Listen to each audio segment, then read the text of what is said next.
Welcome back. We're turning our attention to politics. We've got Mr. Matthias Imeribe. He's a legal practitioner. Thank you for joining us this morning. Thank you. Well, politics in the sense that yesterday was the big day. It was a deadline that INEC gave parties to submit the list of their candidates.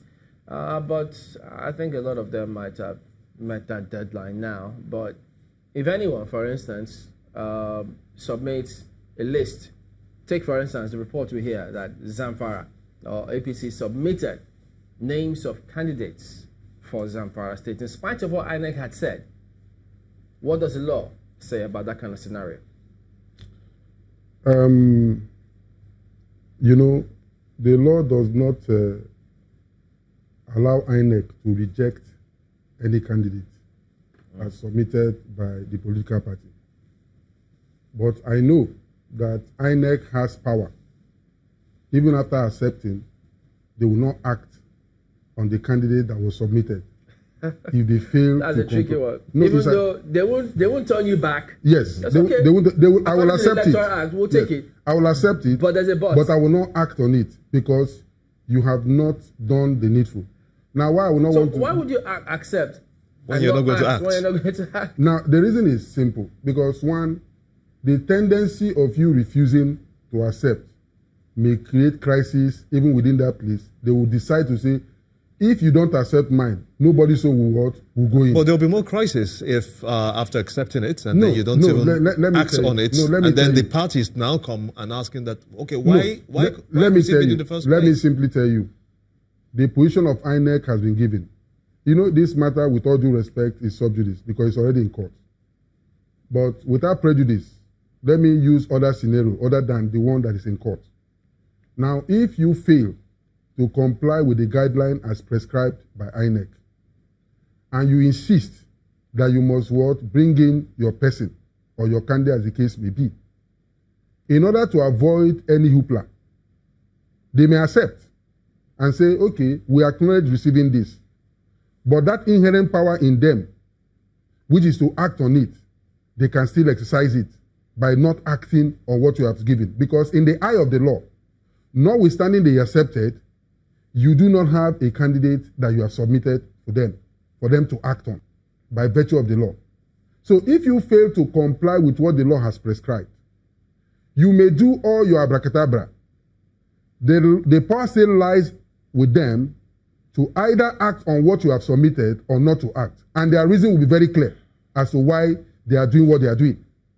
So in order to avoid any form of crisis, it's possible that they will do that. If other political parties that have equally violated wants to, they will say, bring them, no problem. But it is our discretion and it's within our power, by virtue of the law, to act on what you have submitted to us. Okay, let's use another scenario, albeit hypothetically. Good. Now, assuming without considering that, perhaps if a party says, well, actually, we have different modes of conducting primaries as stipulated in our constitution. Yeah. And if, say, we use consensus, for instance, or whichever of the procedures, and we start the process, contrary to when some say we didn't do it at all, we start the process, and we didn't complete the process given a certain time, but we eventually completed that process, and here is the list of our candidates. What happens? Now let me tell you something. The law has made it clear under Section 87 that parties, as a rule, must conduct their primaries. Then under 85, INEC is one of the body, in fact, is the body empowered by law to monitor the primaries. Now, if you carry out or go about doing your primaries, whichever form you have adopted, provided you have done the needful. Because, for instance, one of the provisions of the law has it that for you to conduct your primary, whether you are doing it by way of direct or indirect or by affirmation, you must, as a matter of law, give INEC 21 days worth notice. So, and that 21 days notice will have in it the form of primary you want to conduct. Is it direct, indirect, or affirmation? The venue, depending on whether you have chosen indirect. The time that the primaries will be conducted.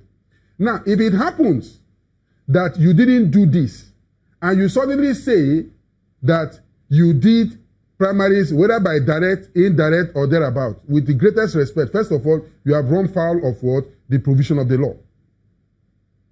I don't know whether you get what I'm saying. So if the law has stipulated means or method by which you must do something, the position is that for you to be taken serious, you must comply with the law. Right. Now, and for all intents and purposes, let me say something briefly. Yeah. I'm aware that by 16th of January this year, INEC did what? Gave notice, released their guideline as to the conduct of the election for purpose of the 2019 general election, and how parties must conduct themselves.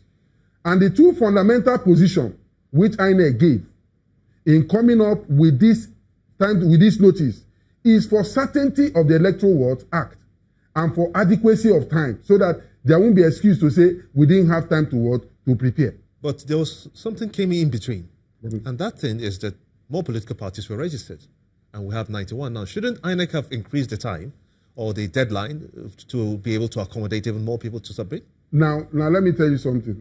Notwithstanding that, for those who actually registered as political party, because even if INEC as a rule didn't recognize them at the initial stage, the presupposition is that they themselves would have deemed themselves as being part and parcel of the political process, knowing too well that the timetable is act.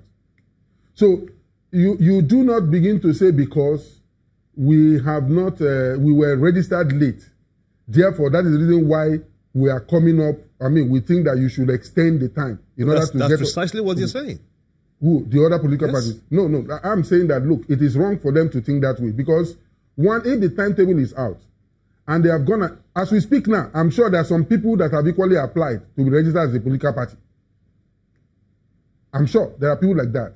Now, if assuming that INEC now says, even though INEC has closed the window for them to come in, now assuming that INEC said they want to accommodate them, for them, would it be wrong for them to now say they have started, they've done their own primaries and so on and so forth? They should, as a rule, it is better you err on the side of surplusage than to wait until when it is given, you don't have opportunity or time to do, because you cannot, because of your own simple interest, now distort what has been planned or programmed.